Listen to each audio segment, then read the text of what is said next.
आज मैं आपके लिए कुछ वर्कशीट्स लेकर आई हूँ।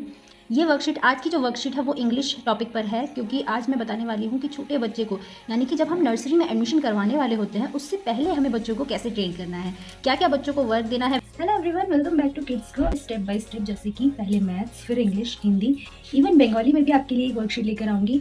उस बंगाली वर्कशीट का पूरा वर्जन बंगाली में ही होगा, पूरी लैंग्वेज मैं उसमें बंगाली ही यूज़ करूँगी।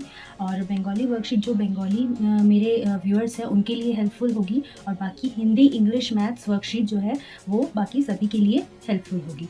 और वर्कशीट करवाना बच्चों को बहुत ज़रूरी है। इससे क्या होता है, उनका ब्रेन डेवलप होता है। आप तरह तरह के क्वेश्चन उनके सामने प्रेजेंट करेंगे तो बच्चे उतने ही स्मार्ट वर्क सीखेंगे, क्योंकि उनको ये करने की प्रैक्टिस रहेगी। तो चलिए वर्कशीट देखते हैं क्या क्या। ऊपर आई बटन पर जाकर मेरी वीडियो आप देख सकते हैं, वहाँ मैंने एक्टिविटी बुक्स के लिए काफ़ी रिव्यूज़ दिए हुए हैं कि आप ये बुक्स ले सकते हैं, उससे भी आप बच्चों को तैयार। हमें कभी कभी क्या करना होता है, ये टास्क खुद ही तैयार कर लेने होते हैं, तो आप आराम से इन टास्क को तैयार कर सकते हैं। जैसे कि देखिए मैं आपको शो करती हूँ। सबसे पहले आपको क्या करना है, इस तरीके की सर्कल और लेटर्स लिख देने हैं। Identify the letter in circle and read. सबसे पहले आपको बच्चों को बोलना है जो ये सर्कल, आपको ये सारे क्या दिए हुए लेटर्स, क्योंकि बच्चों को आपने पहले से इतना एटलीस्ट पढ़ा रखा है, रीड करवा रखा है बुक्स में से कि ए कौन सा है, बी कौन सा है, सी कौन सा है।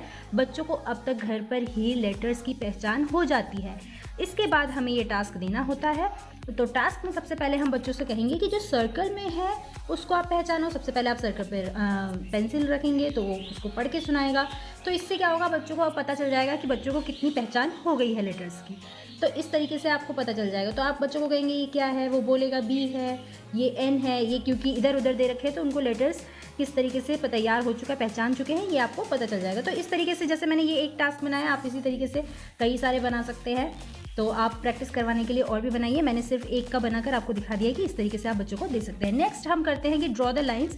कुछ नहीं करना है, ये सिर्फ इसलिए दिया जाता है क्योंकि बच्चों की जो ग्रिप होती है वो बहुत ज़्यादा मजबूत नहीं होती है। तो उनको क्या होता है ना, जब 1 2 आप देंगे तो उनको बहुत बोरियत लगेगा, वो लिखना ही नहीं चाहेंगे।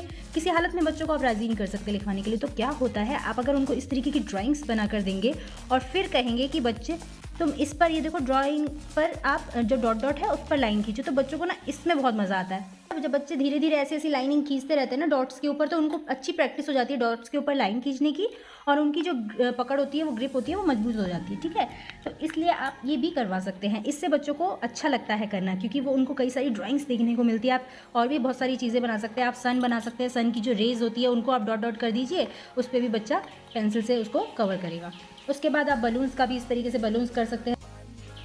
तो इस तरीके से बलून्स के नीचे भी जो ये डॉट डॉट है इसको कवर कर सकता है आराम से बच्चा, इसको ऐसे ऐसे करके कोशिश करेगा। तो इससे भी बच्चों की क्या होगी ना, डॉट के ऊपर लाइन करने की जो ये आदत है ये परफेक्ट हो जाएगी। नेक्स्ट हमारा ये है match the letter to the correct picture. अब आपको क्या करना है, बच्चे तो पिक्चर्स को बहुत अच्छा पसंद करते हैं देखना, तो वो बच्चे जब पिक्चर्स देखेंगे, और ये लेटर आपको हमेशा छोटे बच्चों के लिए कोई से भी लेटर हो वो आपको हमेशा बड़े बड़े में यूज़ करना है, यानी कि बड़ा बड़ा आपको शो करना है। छोटे छोटा लिखेंगे ना तो बच्चे बोर होने लग जाएंगे, परेशान हो जाएंगे।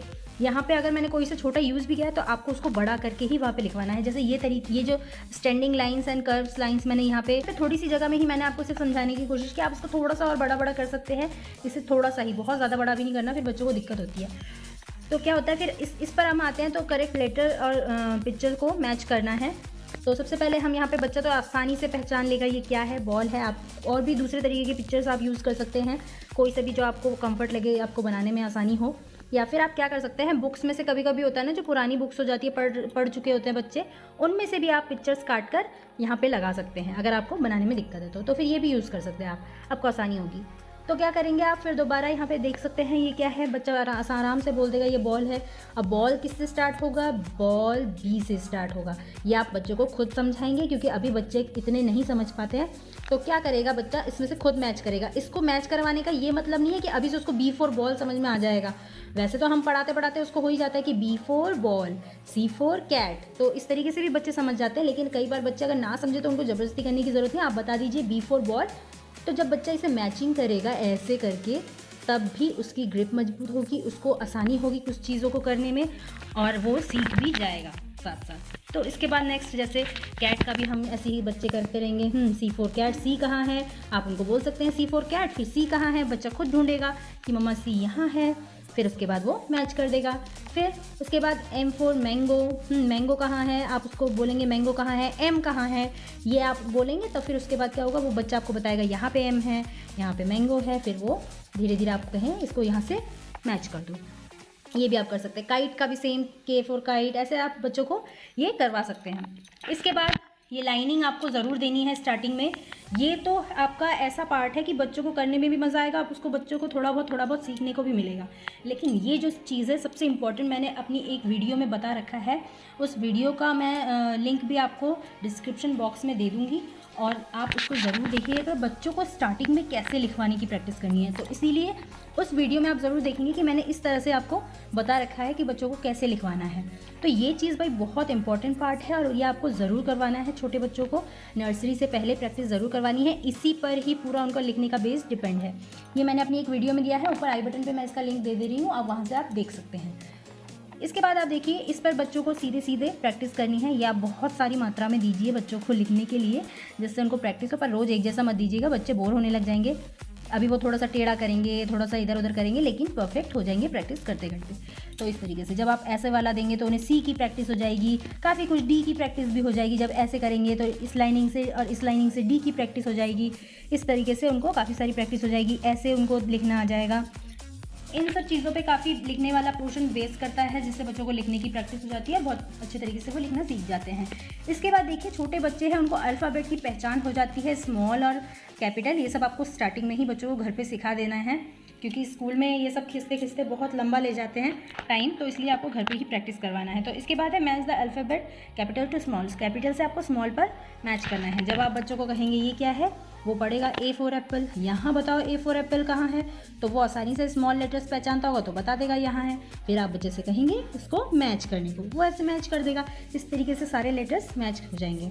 P से P का कर देगा वो, स्मॉल P और कैपिटल P। ये सब आपको पहले से उसको रीड करवा देना है। रीडिंग का पोर्शन अलग है और ये प्रैक्टिस पोर्शन अलग है, यहाँ लिखने का पोर्शन सारा है। तो इसको थोड़ा सा एंटरटेनिंग, थोड़ा सा कलरफुल आप अगर बनाएंगे तो बच्चों को बहुत मज़ा आएगा लिखने में। ये चीज़ें करना बहुत ज़रूरी होता है। बच्चों को बीच बीच में ये सब नहीं देंगे, पढ़ने में मन नहीं लगेगा। अगर आप बीच में ऐसे देंगे ना, कई बार आप प्रैक्टिस करवा रहे हैं, नॉर्मली आप प्रैक्टिस करवा रहे हैं, उसके बाद क्या होता है, बच्चे बोर होने लग जाते हैं। नहीं, हमें एक जैसा ए नहीं बनाना है, 1 1 1 नहीं बनाना है, वो ऐसा सोच ही लेते हैं। अगर आप बच्चे से ये कहेंगे कि आज तुम अगर ये 1 1 डॉट डॉट प्रैक्टिस कर लेते हो, या फिर इस तरीके की प्रैक्टिस आप दे देते हैं एक पेज और उनसे बोलते हैं कि ये कर लेते हो, तो मैं तुम्हें आज एक नया वर्क दूंगी। तो फिर उसके बाद क्या होता है कि आप जब ये नया वर्क देंगे ना, तो उसको इस लालच में वो प्रैक्टिस करने का मन कर जाएगा, तो बच्चे ज़रूर प्रैक्टिस करेगा। तो इसीलिए आप ऐसा वर्क ज़रूर दें बच्चों को, जिससे उनको आसानी हो। नेक्स्ट हम देख लेते हैं क्या दे सकते हैं बच्चों के लिए। उसके बाद देखिए, see the picture and circle the correct letter. अब आपको क्या करना है, बच्चों को सबसे पहले क्या करना है, आप नए और भी पिक्चर्स इसमें ऐड कर सकते हैं भाई, अपनी मर्जी का।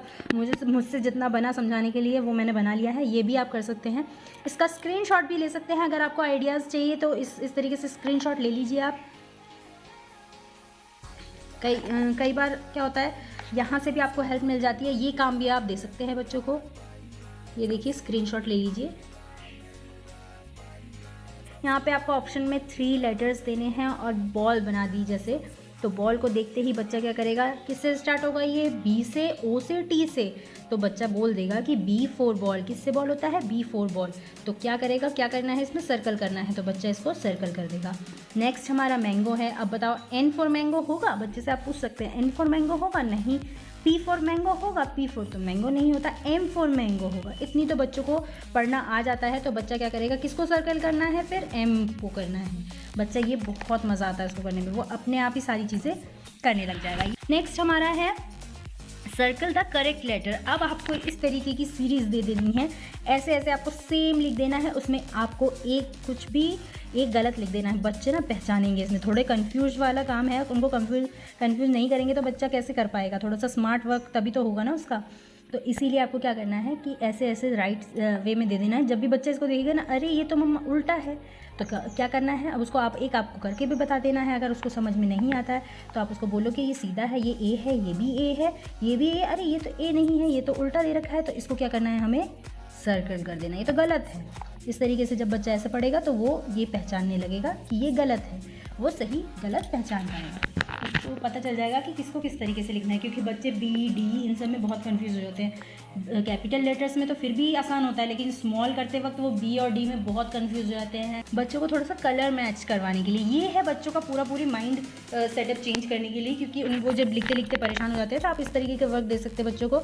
जब ये उसे पता चलेगा, इससे ना उनको कलर्स भी आ जाएंगे कि कौन सा कलर्स क्या नाम है उसका, क्योंकि अभी सिर्फ उनको पढ़ना है। तो जब आप बोलेंगे ग्रीन कलर है तो वो देखेगा ऐसा कलर कौन सा मिल रहा है, तो जब वो देखेगा ऐसा इससे मिल रहा है तो वो मैच कर देगा आसानी से, क्योंकि कलर्स एक जैसा दिखना तो उसके लिए आसान है। तो आप उसको तभी समझा भी सकेंगे ये ग्रीन कलर का है, कौन सा ग्रीन कलर का है, तो उसके दिमाग में धीरे धीरे ये हो जाएगा कि ये कलर ही ग्रीन कलर है। नेक्स्ट जब आप बोलेंगे ब्लू कलर कौन सा है, ये ब्लू कलर है, कौन सा यहाँ पे ब्लू फूल है, फ्लावर है, तो आप ऐसे वो देखेगा और इसको मैच कर देगा। भी दे सकते हैं बच्चों को, कई बार शेप्स काम आ जाता है, वो भी आप दे सकते हैं बच्चों को पहचान करवाने के लिए। नेक्स्ट है हमारा, आप इस तरीके की कई सारी बड़ी बड़ी पिक्चर्स बच्चों को दे सकते हैं। इसमें भी बच्चों को डॉट के ऊपर पेंसिल चलानी आ जाएगी। बच्चों को इस तरीके से जब बच्चा ड्राइंग करने स्टार्ट करेगा ना, उसको ये लगेगा कि मैं ड्राइंग कर रहा हूँ, मैं कोई पढ़ाई स्टडी नहीं कर रहा हूँ। तो इस तरीके से जब वो उसको डॉट के ऊपर से लाइन करना आ जाएगा ना, थोड़ा इसके साथ अब एक लेटर आप दे दीजिए, जैसे यू फॉर अम्ब्रेला होता है, ठीक है ना, यू फॉर अम्ब्रेला। तो क्या होगा, बच्चा इस लेटर के थ्रू पिक्चर को देखकर यू बनाना सीख जाएगा, ठीक है। तो आप इस तरीके से ए फॉर एप्पल दे सकते हैं, बी फॉर बॉल दे सकते हैं, और उसके साथ साथ एक लेटर दे दीजिए। बच्चा पिक्चर के थ्रू ये करना भी सीख जाएगा। और सबसे मेन फाइनल जो है, जो हमें कितने भी वर्क हो ये हमें देना ही देना है, इसलिए मैंने इसे लास्ट प्रैक्टिस का नाम दिया है, क्योंकि ये करवाना तो ज़रूरी है, इसके बगैर तो भाई लास्ट फिनिशिंग हो ही नहीं सकती। आपको ए बी सी इस तरीके से देते जाना है बीच बीच में, और बच्चों को इस डॉट पर, जब आपका थोड़ा सा बच्चा आगे करने लग जाता है, लिखने लग जाता है, तो इस तरीके की चीज़ें ज़रूर दें। स्क्रीनशॉट ले लीजिए पहले इसका। अब देखिए इसके बाद जैसे ये ए डॉट है, बी डॉट है, सी डॉट है, अब इसके बाद बच्चा क्या करेंगे, आराम से जब उसको कर्व लाइन, स्टैंडिंग लाइंस ये सब आ जाएगी, तो प्रैक्टिस करना आ जाएगा, तो उसके बाद ये धीरे धीरे प्रैक्टिस करने लगेगा इस तरीके से छोटा बच्चा। पहले स्टार्टिंग में आप उसको थोड़ा हाथ पकड़ कर हेल्प करवा सकते हैं, धीरे धीरे वो अपने आप प्रैक्टिस करने लग जाता है। चलिए इस वीडियो को यहीं पे एंड करते हैं। अगर आपको मेरी वीडियो पसंद आई है तो लाइक ज़रूर कीजिएगा, मेरे चैनल पर नए हैं तो सब्सक्राइब ज़रूर कीजिएगा, और मेरी वीडियो को दूसरों के साथ शेयर ज़रूर कीजिएगा, जिससे दूसरों को भी हेल्प मिल सके। और बेल आइकन प्रेस करना मत भूलिए, जिससे आने वाली वीडियो की नोटिफिकेशन आपको मिल सके।